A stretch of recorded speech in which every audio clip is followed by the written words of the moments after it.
Welcome to the Girl Dad Show. Welcome to the Girl Dad Show, a professional parenting podcast. Each month, I interview entrepreneurs, leaders, and professionals who are balancing parenthood, life, and profession in the hopes to learn what it takes to be an amazing professional parent. Thank you for tuning in to another episode of the Girl Dad Show. This is part of season 2 where I talk about my professional journey, being a parent and building businesses in my professional career. And this would be Girl Dad Talk number 9, I believe. So thank you so much for tuning in. Today, I am wanting to talk to you about my last weekend that I just had. Amy had to attend a funeral, and so she basically went back to California on a weekend trip. And I was home alone with the girls for the first time in my life by myself. And I just wanted to talk a little bit about that experience, because it's really interesting to have divided up our workload so cleanly. There just seems to be a very great divide. And I just never really thought about how I've never done that before. And it was probably a normal thing for most parents. But for me, I've always had Amy around, no longer than, I think the longest she's ever left me has been like a day or half a day. But the whole weekend was definitely a unique experience, and it was incredibly fun. So the job itself was very, very challenging because Grace was a little bit sick, and I'm not really the best at kind of tempering my emotions and reactions when my kids get sick. I very much so react very heavily to the side of like taking them to the doctor, thinking the worst of things. And so I had to kind of counsel myself a little bit. And I did text Amy about it a couple of times, but we did work through that, and really was able to spend some really quality time with the girls. It was really, really fun, and very, very challenging because they, Grace was sick. So we really limited our outings and how far we went out and what we did. And so it was just a lot of time at home, and we did end up doing a lot of different activities and playing different things and eating different types of foods because, I'm a little bit more lax, I believe. But it was fun to see them kind of change their dynamic and react to me versus how they normally are. And it was really also fun to see how well Lily adapted to the situation. She was definitely the second Amy while Amy was out. And that was really funny because although she wanted to partake in some of these like dalliances, right? Where like basically the like one of the stories is that I, took them to Starbucks every day, right? And got them a treat and breakfast there. And then, I would also get them donuts, in the middle of the day, for like an afternoon treat or a morning treat. And she would basically try to temper that as much as possible by saying, hey, I want a treat, but I don't think I should have 2 because, that might get my stomach sick or upset or something like that. And it was just so cute and funny to know what an impact Amy has on Lily. And then Grace, there's no boundaries or any kind of guilt or remorse or structure around it. She just like, let's get more snacks. Let's just eat donuts and snacks every day and all the time. And it was just really funny to watch how they just behave so differently without Amy here. And then for me, it was just a matter of trying to figure out like how to be a really good parent and really open my eyes to this idea of how important it is that you spend that time with them, and whether that's just going to a donut store, right, and picking up donuts together, or if it's doing a craft together and coloring, and the words that they talk about, the things that they say, and the things that they want to show you, and and how proud they are of what they're building or doing in that moment, and the questions they have it's just so incredible. And it's just so fun to see, my kids growing up and starting to articulate themselves and, getting embarrassed and getting excited and really forming who they are as humans and, my part in that, and so I definitely had a really great time overall. It was very challenging mentally. It's definitely not easy job to, be a full-time parent. And so much kudos and love and appreciation to Amy for what she does. And but I do want to say that it was incredibly fun and fulfilling. And I'm realizing that I need to do more of that, and not just for myself and my kids, so they know that they could talk to me about more of these things that I've never really had deeper conversations on. I mean, sorry, it's not really deeper conversations, but we did have a couple deeper conversations, but it was more around like conversations around how they're thinking and what they think is cool, and just like stuff that we never really get into. It usually stops at like surface levels. We're at dinner and I'll talk to them about their day and at school and what they learned and what they liked, what they didn't like. But it was really cool to like, even just doing coloring, and they would like talk to me about like what they're drawing and why they're drawing it. And then, like why that, this octopus is purple, and then they have in this house, and like just their storytelling brains just working and being able to kind of like go past that 1 hour conversation and go deeper, and then also see what they do with that picture, and like wanting that to be in my office, or this one needs to go to mom, and on the fridge or whatever that may be. And just really interesting, like little things that you could see their brains formulating and working. All this to say, my main thing that I want to talk to you about is that I get so busy and wrapped up with work, and I spend, very concentrated time. I focus time to spend with my kids. I try like with pretty good accuracy, 75-80% of the time, I make sure I take dinners off with them. And so I stop working for a couple of hours and, have dinner with them, try to help with some bedtime routines, and then I'll go back to work. And then on the weekends, I try really, really hard to just spend all my time with my family, except for Sunday morning when Amy takes the girls to church. I have another 2 or 3 hours there that I work. But for the most part, it is focus time, and I feel like I articulate that, but it's usually with Amy. And the only other time that I've done something without Amy was when I took Lily to Legoland as a solo daddy-daughter trip. That was also really fun. And so I'm just starting to realize that it's so important for me to find time to spend with my kids alone. And secondly, I think it's also really great for Amy too, to find time to go be on her own. And during this transition, we're going through a lot. She's basically dedicated herself to the kids and kind of wrapped her brain around just kind of this lifestyle of just being there for the kids at all times. And as Lily goes to kindergarten and Grace is now going to preschool, and then she'll start going to kindergarten, there's already, some gaps in the day, and it's really fun to watch Amy change and start figuring out what she wants to do with those gaps. And it's a pretty exciting time. And I can tell that, it's fun for her, and it's really happy, and I can see her being happier for it. And although I've never, I've always wanted her to do more stuff for herself, I think that her personality type, when she had kids, it just like became like a, all about the kids. And I think that's pretty common. I've heard a lot of moms do that, but she definitely is on the extreme side of that, right? She really dived into it. And it's really cool to see her navigating this transition so well, because she's more of a stable able. She likes things consistent and steady, and then I'm the chaos, right? I just like things up and down. I like things all over the place. And so it's really great to watch her transition this stage, very gracefully and naturally. And for lack of better words, I think she's happier. So it's kind of cool.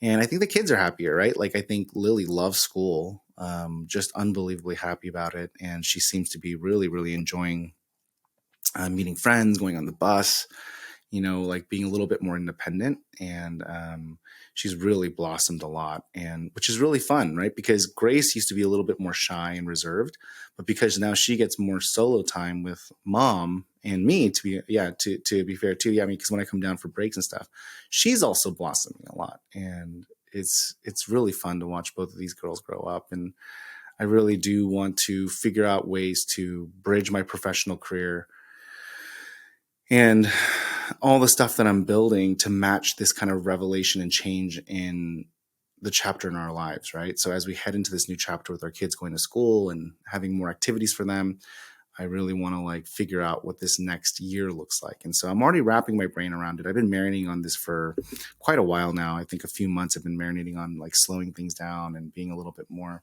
steadfast on what I do and when I do it. But I definitely am really excited to say that I'm pretty sure that I'm going to slow things down on the business side. And although I'm on a really good tear and making really great progress to the goals of creating, semi-passive income, and so I can have more time, I keep going back to that the fisherman story where it's like, I think I've talked about this previously, but and I'm going to butcher the fable here, but it's like this guy's fishing, and this big shot, entrepreneur visits him and says, "Hey, like, what you should do is you should, hire another fisherman to help you fish." And he said, "Oh yeah, why would I do that?" He's like, "Well, then you can double the amount of fish you make. You save up enough money to buy another boat." It's like, "Oh yeah, what would I do with that?" He's like, "Well, if you have two boats, you can basically hire even more people and fish even more. And if you make enough money, you can get more and more boats, a fleet of boats. You can get vertically integrated. You can keep expanding, and then you make a lot of money, and you could basically retire and do whatever you want." And the fisherman says, "Oh, that's great, but what if all I want to do is fish?" And it's just kind of a good story to remind yourself that, like, you're on the journey, and you're on the journey, and the journey is what you want. And so I think it's good to goal set, but it's also good to, like, philosophically think about, what would that look like if you hit success, and how would that work? So the idea is that maybe you don't need to do things so extremely. You can, find a way to, build these assets, build this passive income stream while you are enjoying the moment in the time in their lives. And then it's just about figuring out what that balance looks like for you. But for me, in this case, I felt like I wanted it so bad and so fast. And when I did the math, that I needed to work really, really hard for a few years to get it really fast. But now that I'm like 2 years into this plan, I'm starting to realize that I don't want to do it in 5 years. I think I may want to do it in like 7 or 10 years, and really just slow things down, get into a good sequence for both my health, my mental sanity, and also just more time for my kids. I mean, finding time with my kids is really, really important. And I'm realizing more and more that it's not just about finding time with my kids. It's also about, doing one-on-one time. It's also about doing time without Amy. It's also about taking them to do new experiences. And it's just not time for time's sake is good, and it's great. And I'm happy about it at a baseline. But what I want to do this coming year is really think about how I can, maximize that time and really spend that time well with my girls. So all that to say, I had my first solo weekend with my girls, and I had a couple of revelations, and I've learned a lot about being a parent and what it means for me to navigate this chapter in my life where the kids are starting to go to school and Amy's starting to figure out what she wants to do with some of her time, and pivoting her parenting focus a little away from just the kids to a little bit more about herself.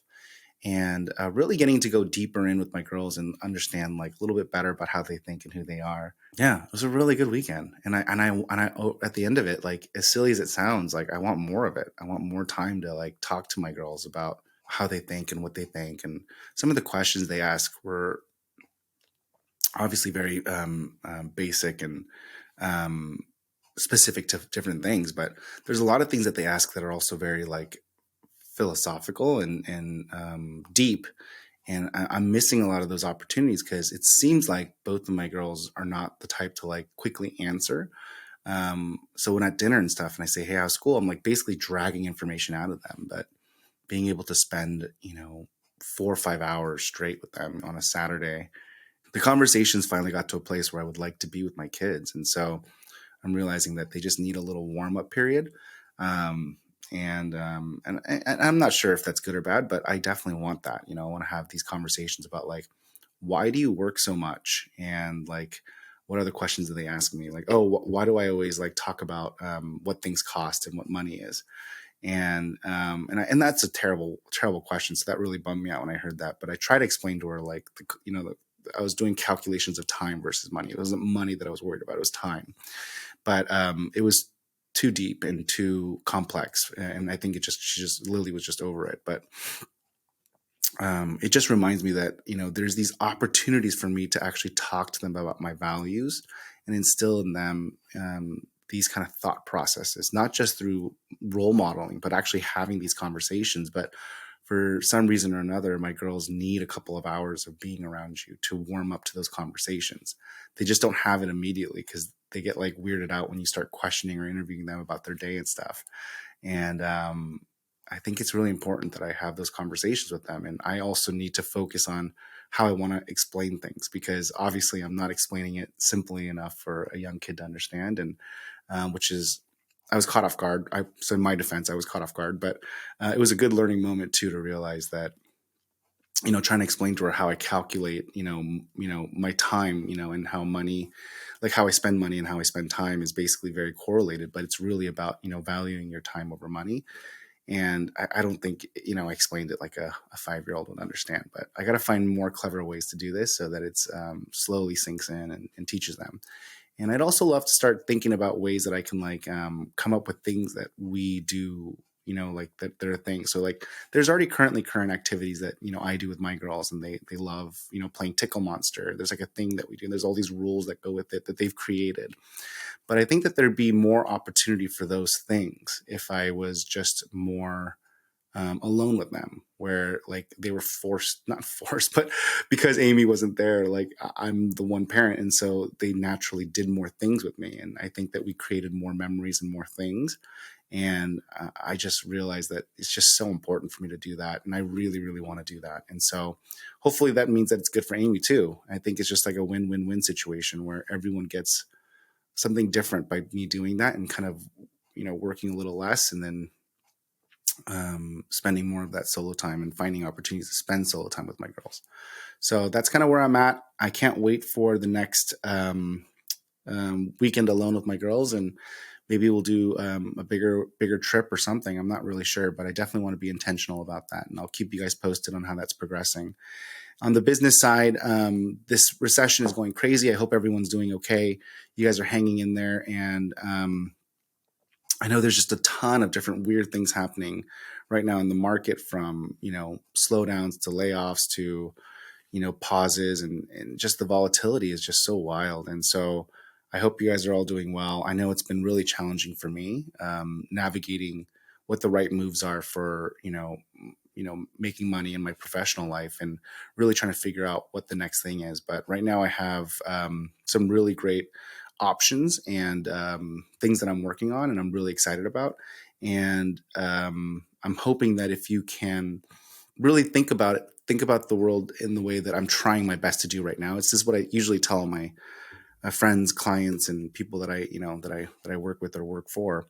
In times of volatility and craziness, you have to focus on what you can control.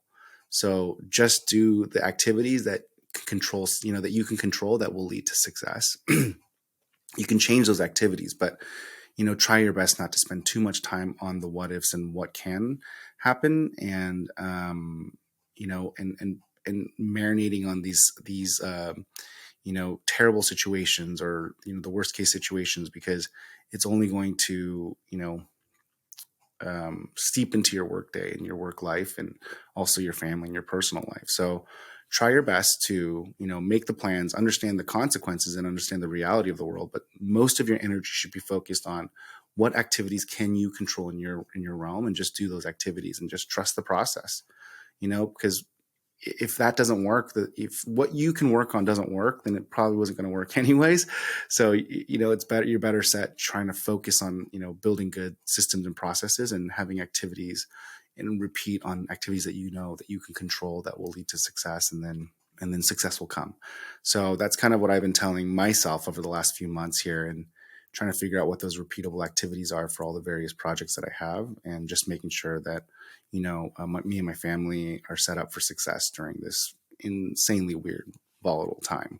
But stay hungry, stay focused, stay disciplined. And as always, thank you so much for listening in and joining in on this conversation. And if you have any questions, comments, or anything you want me to talk more about during my Girl Dad Talks, I'd love your ideas and suggestions. I'd love your feedback, and just hear from you. So look forward to keeping this going and keeping the conversation going with you. And thank you so much again for tuning in. Thank you again for listening to another episode of The Girl Dad Show. If you enjoyed listening to this episode, please take a moment to give us a review on your podcast service. These reviews help us grow a lot more than you know.